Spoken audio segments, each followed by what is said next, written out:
Times, for us personally in this trade, COVID was bad, obviously, but you kind of felt like we're all in it together. Yes, yeah.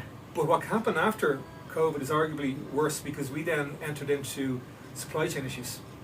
Right across the world. Yeah, because people, what they didn't realise, like in the clothing business, it's not like other industries. To produce suits, you need lead times. You have to pre-sell it. You have to buy the fabric. You have to get the fabric milled. You have to get the fabric produced, and it's always produced in far-flung areas. And the last company I worked with was Carl Gross, and in the middle of all this, one of the main production facilities is in the Ukraine.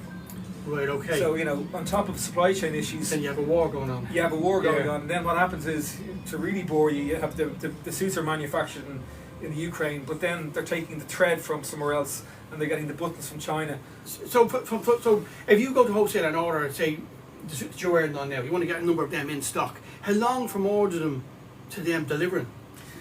If it's a seasonal, what they call a seasonal cloth, is 5 months.